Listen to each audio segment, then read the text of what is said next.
What's going on, guys? It's Corbin. Unfortunately, this week is not our Scream episode. We were not able to record or edit that episode in time due to a wedding that we were all at this last weekend, but we have reached into our archives to pull out a legacy review for you. Before Essential Scares, we were all part of another podcast, and those episodes featured horror movie reviews along the way, and that eventually became Essential Scares. So what you're about to hear is a review from almost a year ago of Alan, Bobby, and myself discussing the 2002 Resident Evil movie. Because it was before we were officially codified as Essential Scares, there is no essential discussion, but it will be our review, and we do stand by these scores. We're going to kick it right off with Bobby's spoiler warning, and then we will see you next week for Halloween Kills. We will still be doing our Scream episode in the future. Just follow us on Twitter, on Facebook, on Instagram, at Essential Scares, and check out our updated schedule. But for now, Resident Evil 2002. Bobby, take it away. All right. I went into watching Resident Evil with one directive I gave myself. Give it a chance, asshole. So we're going to see if I did. Corbin? So, did you give it a chance? I gave it a chance. And I, right off the top, I think when I told Corbin and off the top, is I came out of this movie having a lot more fun than I thought I was going to. I'm not sure they were for the reasons that you guys enjoyed the movie, but I definitely had fun with it. I will say that. I wrote pages upon pages of notes. I essentially live tweeted this movie in my notes app. Nice. So I have a lot of things I want to say. Definitely. I also have a lot of things to say, but less because I wrote a ton of notes today, and more because I have seen this movie so many times. And I want to just lay it out there before we start this conversation. I am shockingly biased towards this movie. And it's because I think I might have admitted this on a previous episode, but this movie is actually it was my introduction to the Resident Evil franchise. And so, I had like the first two movies, and then I read the first two books, which adapted the first game, and then one was just a new story before I played any Resident Evil game. And then that first game that I played was Resident Evil 4. So like Resident Evil to me has kind of always been an action horror franchise. And I think that combined with the age that I was when I first saw the movie, really ties in a lot of this, like, just nostalgia bias. I have a very so I just want to lay that out. I have a very different experience. My first Resident Evil experience was Resident Evil 1 when it first came out, and I was 3-4 years old, right? Mm-hmm. And my neighbor, and still very good friend, would go, let's play video games at my house. I go to his house, and then he would, because he was 2-3 years older than me, bar me from doing leaving the door and make me play Resident Evil just to scare me. So I have a very traumatizing experience, especially with that first cutscene. Or the first, like, where the zombie turns. So this movie was not that. Alan, what about you? So I kind of have a similar trajectory with the Resident Evil franchise as you. I know I saw this movie relatively close to when it came out. I honestly, I saw it just at a buddy's house for the first time. Something like that. It's hard to say. That was 2002, I think this movie released. So, yep. Almost 20 years ago. The first game, much like you, because I was at your house when we got it, was Resident Evil 4. Yep. I remember that. That game is amazing. You can still play Resident Evil 4, and it's a great time. So, I also have a big bias towards this movie. I haven't seen it in many, many, many years. This is my first time, I don't know, probably 10 years ago was the last time I saw this. Something like that. And Wow. kind of like Bobby, I kept going, this movie's so much fun. So many times I just had, I literally just smiled on my face because it was just fun. I think the music is an absolute gem through and through in this movie. The end credits, so credits roll and Slipknot starts playing. I was so ecstatic. It was great. What, Bobby? It's a fucking edgy kid's wet dream. Holy shit. Hey, man, look, My Plague is a perfect song for Resident Evil, all right? No, it's It was 2002, Bob. What do you expect? I know what it was. I agree that the soundtrack is just full of bangers, honestly. Like, I forgot how good it was. As soon as that very first scene comes on and they've got that beat going, it's like, wow, okay, like, this is better than I thought it was gonna Okay, be. so I remember actually have a live tweet for the soundtrack. I wrote this early on, and I don't disagree with it at the end. I said this movie soundtrack is fucking bonkers, man. Albeit, I think successful. Like, I would agree with that. Like, yeah. it's like, what the fuck? This is so dumb, but like, is it working? Like, I don't know. Because do I hate it? Yes. Does it fit the tone? Sure, it does. So, And isn't that really what it's all about, right? Just matching the tone. Oh yeah. I don't know if it's intending to fit the tone of the movie I was watching, but it did. Like again, this movie, for all of its whatever, takes itself seriously. It plays itself straight. It does. It is. This is not a self-aware, schlocky zombie movie. No. And I laughed at it like it was a self-aware schlocky zombie movie. There was just enough, like, I knew this is a movie I have not seen before, right? I Really? heard, and if I had, it's been a really long time. I talked a lot of shit about, maybe I have seen, no, I did. I saw it with, no, I've only ever saw the second one. Mm-hmm. And I saw the Raccoon City one. Yeah, and I did see, like, I saw parts of it on, like, TV and was like, this movie is terrible. So I've never seen it all the way through. And if I've said I've seen it all the way through, I was connecting too many different things and got my brain all confused in the past. I have not. And so this is my first time watching it front to back. And there are plenty of scenes in this movie, which I'm sure I am not alone in this, that are just fucking stupid and beautiful. Like, the laser scene is, like, the dumbest fucking thing. Hold up. It is, but it's like amazing. Simultaneously one of the best things that has ever been put to film. But for all the wrong reasons. I'm not saying I didn't love it, but how is that scene not played for laughs? Listen, it's kind of funny. Yeah, that scene's completely funny. He's like dodging and weaving, and then he goes and they turn to the box thing, and it's like, oh, that's fucking hilarious. There's some dramatic irony there. Like, yeah, I mean, I feel like the very first time I saw that scene when I was, 11 or 12, I thought, that was a dramatic moment. Maybe I thought that at the time. I don't know, but definitely it's always been a little bit funny when it goes to grid mode and just goes through all the way through him. But it's also, like, super gory in its own little way. Like, his eye goozes and like you see all the little bits, the chunks fall down in the reflection. You don't. Yeah, you do. In the reflection. Yeah, but they never show Captain Chunks. They never show that this movie's actually What's that? The movie's actually surprisingly softcore. Yeah, that's actually something I wanted to say. That's another thing I wanted to say. I'm bouncing back to bounce forward, right? Yeah. I felt like there's two things I want to say about the opening scene. The opening scene actually does a pretty good job of, like, setting up the Red Queen in an interesting way that I thought was good. But I could not. But there's two bits that I really didn't like. One serious and one just like, why the fuck? The first one is, why the fuck do they say fire drill so weird? Like, they say it so fucking. It's like, it's just a fire drill. And, like, they're all talking normally the entire time, but they talk like babies when they say fire. Like, it's like just say it like a baby would. Fire drill. It's all fire drills, and I don't get that.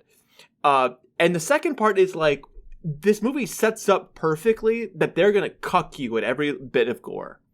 Like, because it's like, they could have shown the decapitation, and they just didn't. Mm-hmm. And like... And it's not like we didn't have the technology. This was 2002. No, they decapitate another character, like, in the laser scenes. Mm-hmm. And it's just like, oh, okay, that's dumb. Like, you knew it was coming. They built the tension over and over and over again. You knew she was gone. But, like... Yeah. This movie is actually, like, almost PG-13. There's not a lot of violence, right? Like, some mild adjustments, and it would be a PG-13 level of violence. And there's very little language. 2 F-bombs. I think that this movie is barely R-rated. I think that this movie in the year of our Lord 2021 would be a PG-13 movie. Yeah, maybe one less F-bomb. Yeah, the only thing that I think they would have to get rid of is Mila Jovovich's boob shots that they have. Yeah, that's true. Like that's an easy adjustment. Yeah, well, they were completely unnecessary. She didn't have to be naked at all in this movie, and she was naked twice. Yeah, she just does that, I guess. Yeah, well, yeah. Alan, what did you think of this flick? I just had a fun time the whole time watching it. I mean, there's definitely some moments where you go, well, that's pretty stupid. Like when, after they shut down the Red Queen, so all the power goes out because she's kind of running everything. Basically, she's an artificial intelligence, so she runs the whole base. Sure.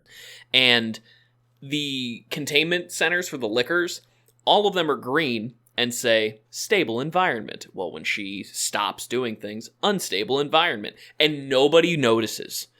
Nobody points that out, that they go from green, which means okay, to red, which is bad. Which is just, it's one of those things, you see it and you go, well, if you're going, and they make a point to show that this occurs too, if you're going to show that, and then your characters make no mention of, like, it just seems kind of like a weird shot. Like, it's a very weird, if the characters aren't going to notice it, if it's not going to mean a damn thing, why did you even show us that? Like, I can clearly see that's just what for occurred you there. as the viewer. That's just for you. I guess. Well, no, but it's just not. To me, that. Well, how are we supposed to? But how are we supposed to know, Corbin, if not one of the 3 or 4 characters gives us another exposition dump? I didn't get it. I didn't get it because I'm a brain dead idiot. I needed Captain Exposition. They killed Captain Exposition off so fast. I didn't understand anything after he died because he just told me everything.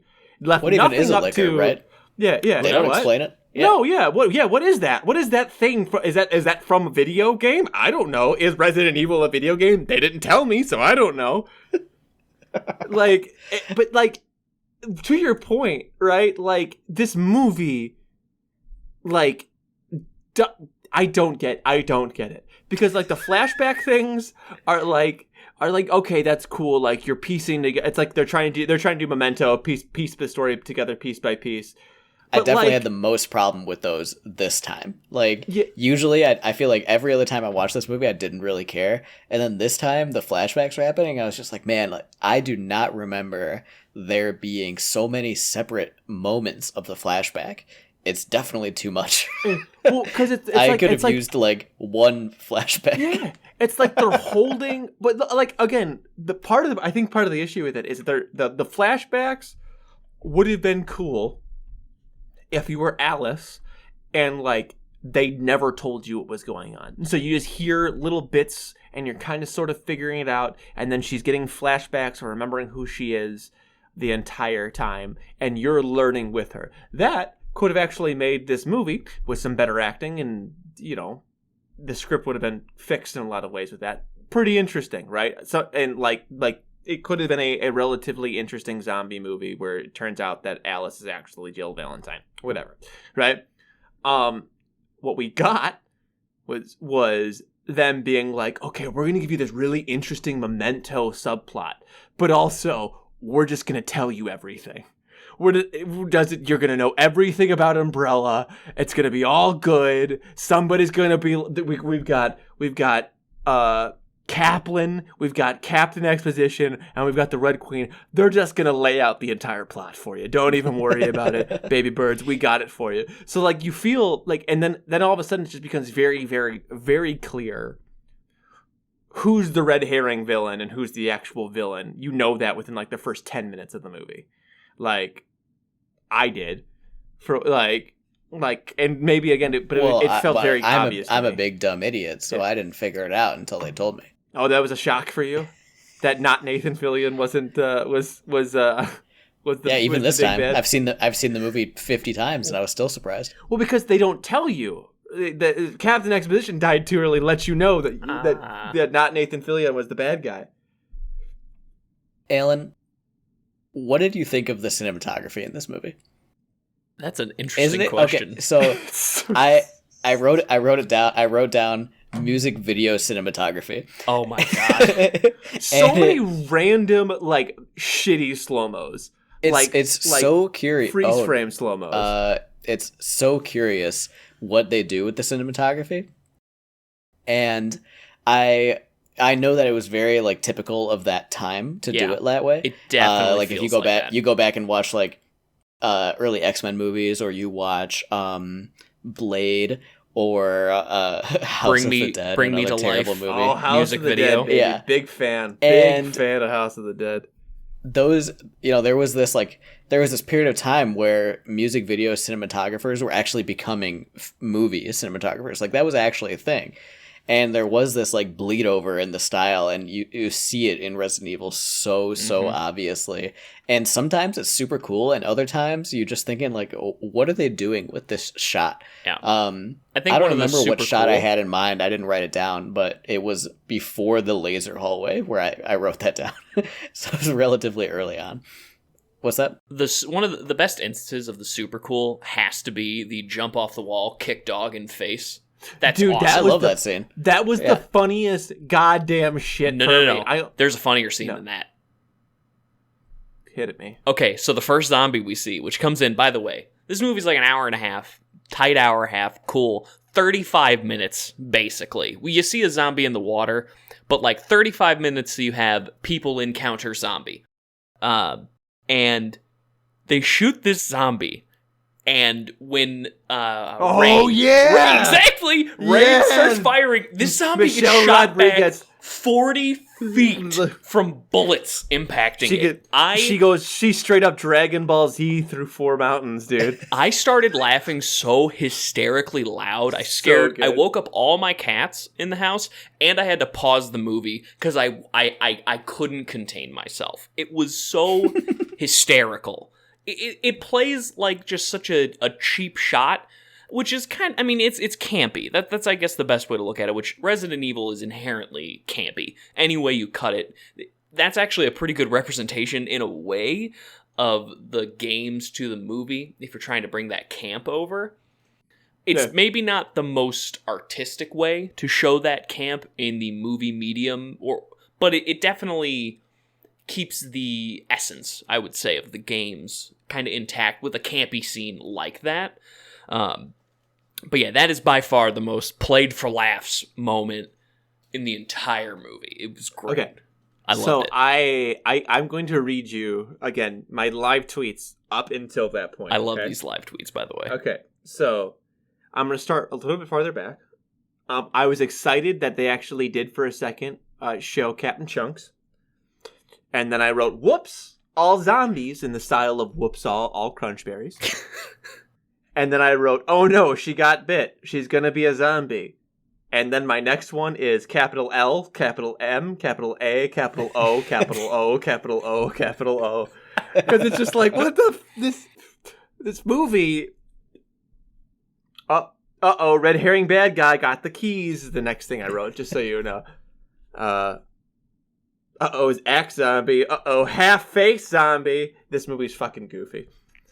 I want to point out that the half-face zombie is the only zombie you see that looks like a typical zombie. Yeah. And every other zombie is really fresh and like, barely zombie looking, which I kind of appreciate because they would have only been zombies for like literally one day. Yeah. If not even that. A couple hours, But in modern movies, for the most part, they make zombies look like zombies pretty much right away because they don't want to have any, like, the line between human and zombie is much more fully drawn. Yeah. And in this movie, it's so thin that sometimes they don't even look like zombies. It was kind of funny to me. I mean, that happened with, what was her name? Lisa, right? She's walking up to our cop guy. I don't remember his name. And she doesn't even look like a zombie until she's trying to, kill him and eat him. Yeah, his sister. Yeah. Red herring. Exactly. Red herring guy. Yeah. Yeah. Okay. So I do want to mention a couple moments that I thought were really good because I am mostly like shitting on this movie. Okay, let's see. So the beginning part I said had some good moments there. I thought that that Kaplan surviving and the Kaplan Ex Machina was probably one of the only good swerves this movie did. It was one I wasn't necessarily expecting. How did you feel about when they then just unceremoniously threw him out of the train? I decided at that moment I hated this movie. I was like, what was the point? What was the point of letting him live? Like at every least... other kill is so realized, and he's just like, bleh, bleh, well, goodbye. Yeah, like at least let like Michelle Rodriguez bite him, right? Like, or like let him live and let like I feel like at that point he had earned it. You know what I mean? Like his character had earned it, and it was, and like he either earned like a really gory, like sacrificial, I'm doing the right thing, or like a like I get out of this type thing. Because you know who didn't deserve it? Red herring guy. He's got a big role in the next movie.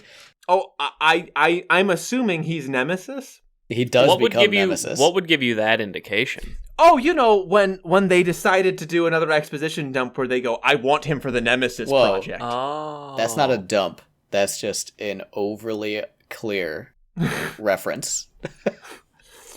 I want him for Resident Evil 3, the video game. The movie, the game. You know what I love about the next movie? I know we're not going to talk about it right now, but we will in a couple of weeks. But what I love about Resident Evil Apocalypse is that it's like purely Resident Evil 3. There is no Resident Evil 2 references at all. Which is wild because Resident Evil 2 is so good. Yeah. And like I'm sporting my Leon Kennedy hair today, so you can't help it. Yeah, you know. Gotta do what you gotta do, man. Yeah. How did you guys feel about the Red Queen? I'm a big fan personally. I think that she has a lot of really memorable lines. Like there are things that were iconic like for years. I think that people would quote or say, and even watching it this time, there are a lot of moments where I was like, oh, like she's actually pretty funny. I quite like this character. I mean, her like last impactful line before they shut her down, "You're all going to die down here." That's genuinely a creepy line delivered from a child. Like when she said that, I'm like, that hits a little different. Yeah. That was in like every trailer. Yeah, absolutely. That was like the line. Yeah. That and the kick, the dog kick. I remember that was in the trailer because it's badass. It's so fuck. No, it's not. You're wrong. It's awesome. You're fucking It's wrong. very funny. It's an very awesome funny. moment. No. It's very... No. Oh, the funny I'm sorry. moment is right Killing before zombies with kung fu is dumb, and I'm sorry. Killing zombies with kung fu will never not be fun. Exactly. It will never not be funny. Absolutely. Like Brain Dead, That's not what I said. Peter Jackson's Brain Dead. The funniest scene in that horror comedy is when with Kung Fu Priest. I do love that movie. Yeah, I've never I seen love it. it So too. I kick ass for the Lord. Is that a real line from this movie? Yes. Okay, it's so now good. I gotta see it. That's amazing. It's a great gore fest. Which That's the this kind of movie stuff is he not. used to make before Lord of the Rings. Yeah. But I will say this. I thought that her character design was icky, and I felt that her voice actor struggled through some of the lines. That's as far as I'm willing to go with Red Queen. I felt like it was a good idea to make evil child Hal, but I felt like it lacked in execution. It probably looked really good at the time. I don't want to harp on this movie's CGI too much because it's very tough. dated. It's real bad. It's dated. It's tough to put yourself in the frame, like the mindset of what was CGI like in 2002? You know, it's easier with practical effects because even though we're so much better now, you can still go back and go like, okay, that was a good practical effect. I can see it. CGI was dreadfully bad for years, but we were okay with it at the time, and it's really hard to tell like at what point are we not okay with it. It's like movies had that chunk of time where video games were from like N64 through PS1, the beginning of the polygon era, where nothing looks good, and none of those games, for the most part, age particularly well. CGI was in the same boat for what, 95 to 2005, roughly, something like that. Maybe a little longer on either tail end. But it's the same kind of problem where it just it's like you have a new toy and you want to play with it, but it looks real bad. I like polygonal PS1 Nintendo 64. Make no mistake, there's plenty of gems on there, but try and play something from playing those games from that era is so much harder than either end of those eras. So I know what you're saying, but like there is a certain charm to those types of games in a way that I really appreciate because again, I have a certain nostalgia. In the same way that like, dude, not every fucking like 2D platformer from that time is good, but people like hold. Well, you're telling me you don't love Tomba 2? What's wrong with you? No, you know what I'm telling you. What I don't like is Mario RPG. That game looks ugly as sin. Yeah, I said it. Wow. Like Super Mario RPG is an ugly game, and people still like put their sprites into things. Like I think a lot of the 2D games on the 64 don't actually look as good as you think they did. No. Yeah, no, and I would argue that a lot of the games that come out of that 3D era have a lot more charm than people give them credit for. Even PS2 games the same way. Each era had like when you lean into the limitations, like the game has a soul to it and it has an art style to it. It can be achieved at any level. And that's part of the reason. And I think there are certain CGI movies even from these bad eras that like it works, right? Like because they leaned into it, they made it work. Yeah. This movie does not. This movie tries too hard, and it like the liquor in particular reminds me of those Snapchat filters where like it can't properly snap on to the background, so it's like sliding all over the place. You know what I'm talking about? The worst of the CGI is when it's like the CTV footage of it that it's so bad. Oh yeah, it's really bad. It's the only time that you see like the whole body. Exactly. When it's in the car, the cart, the train, it's not great. Make no mistake, but it's not nearly as bad as when they're like watching a guy get torn apart. That's real bad. They also they clearly had a physical practical effect liquor that they used for 2 shots and just ignored otherwise. And I have to wonder either. How bad did that look? Yeah. Was it mandated, right, to use like CGI because I think this was a Sony movie or what, maybe they had something in-house they had to do, or B, like, was that practical effect just terrible? Like, how bad was that model that they only used it 2 times, super close up, where you could barely even see it? Was that the bullet just avoided it otherwise? No. The very first time that you see the liquor, when he bumps against the window after they turn off the Red Queen again, is a physical one. Mm-hmm. And then when the bullets are hitting him is this, or not the bullets, yeah, you were right. I was wrong. When the bullets hit him, that's the other time. Otherwise, every time you see him, it's the liquor. It's the CGI liquor. But both those, I think it's only like a head and then just like piles of meat. I don't think they had a full liquor. Mm-hmm. I don't think so. I don't know if they even have a whole head. Like, you never really see the whole thing. No. Which, again, interesting take there for that, but, do you. Alan, what would be your rating for this movie? And some final thoughts and a rating.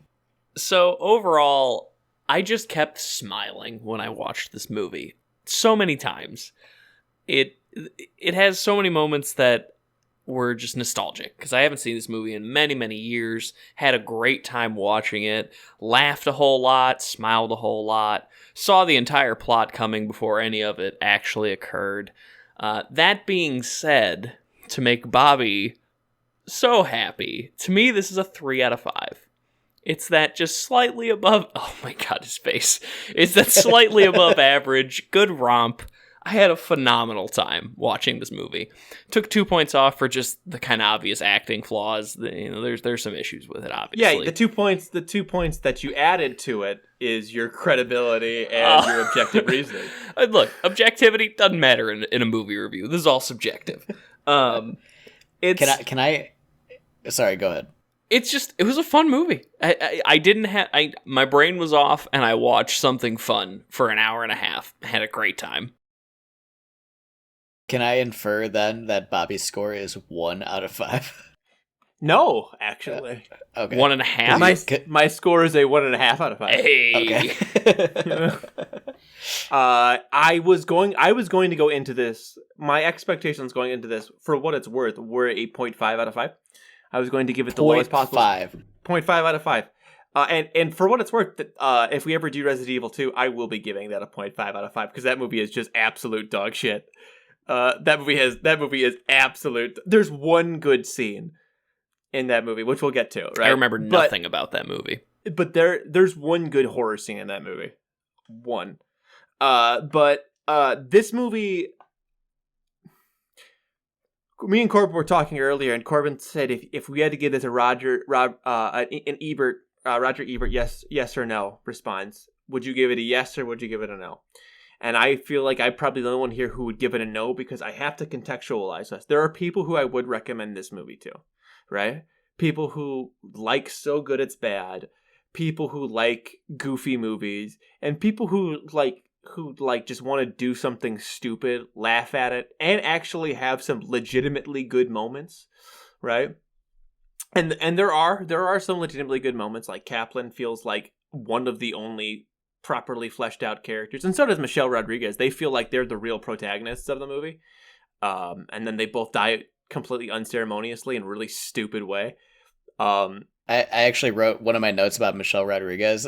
I wrote, Michelle Rodriguez is an oddly fully realized character. Yeah, they both are. They both have 3 dimensions, and their protagonists and antagonists do not. And from what I understand, she never really gets 3 dimensions. So there's no, but her dimension does change. I'm sure it does. I'm sure she becomes like a super soldier or something because that's exactly what happens. Yeah. Okay. Yeah. Well, she already is in this. She can kung fu kick. No. Zombie dogs. Right now, she's a super soldier in the sense that she's a soldier who's super good. But later, she's a super soldier, like Captain America. Oh my fucking god! It's a great time. Just wait till you watch, what is it, the 4th one? Isn't it? She's in like a desert or some shit. That's the 3rd one with It's a great time. Apocalypse. Isn't that when Wesker shows up too? Jesus Christ. Yeah, either the 3rd or the 4th one, and then he's there all the way to the end. Yeah, it's great. It's great. Bobby, you're gonna love it. The last one is the worst one, so you can take that however you want. I will say that like I for as much as I would never recommend this to anybody, I did have fun. I did have fun watching this movie. It was a fun time. It's bad, but I like bad, and I'm willing to accept it bad. Like I give it a 1.5 because I'm trying to use some objectivity here. I did enjoy it. Fair. Yeah. So I feel like my rating and my recommendation for this are going to line up similarly to my review for Silent Night, Deadly Night, if you remember that. I gave that movie a 1.5, and I said that it wasn't very good, but I absolutely recommend it, and I will definitely watch it again. And I feel similarly, and I'll give this a 2.5, because I've tried to stay relatively objective with the scores, right? And there are a lot of things that this movie does that are either not good or are hallmarks of the time that were okay at the time, but that in retrospect don't hold up. And it's hard for me to give a really high score because looking at this movie through like a critical objective lens, the writing isn't great, the acting isn't great, the cinematography is kind of weird, the action is both over the top and also completely understated. Like, it has a lot of problems, but I absolutely adore it, and I would say that if you like bad movies, and if you are into zombies enough that you want to see any version of it, you should definitely watch this movie. The people that I would say not to watch, are really super hardcore Resident Evil fans, because this movie has basically nothing to do with Resident Evil. There's a mansion. Kinda. That's about it. Yeah, exactly. There's Raccoon liquors. City. Yeah. That's the second movie is a lot like Resident Evil. The first movie and the other 4 or 5 are not. The 1 out of 7 are like Resident Evil. I will say this. And this I guess we'll leave it. I feel like this movie is they couldn't have made a better movie. I agree with that. And like this is the best that this movie is going to be, given the time where it was made, and considering the era and the parts that they were working with. This is the best. This is the best product. Yeah, and the trajectory of how the games were starting to go too. Like everything about this is like, this is about where this movie would have landed. But yeah. So what is that? Let's see, 4. Because 2 and a 5, 4, and then you give it 3, a 3. So that's a 7 out of 15. 15. Yeah, it's not bad. Yeah, no, it's a 7 out of 20. Grant gave it a 0. I'm confident Grant would have given it at least a 3. You think so? I think he'd give it a 3. Yeah. Grant and I would have been on the same wavelength this entire episode. He'd be like, "Man, this was so fun." It'd be great. That was my best Grant interpretation. I'm so sorry. Yeah, that was your Grant voice. It was so bad. I know. Your Grant voice was about as good as your review of this movie. Wow. Damn.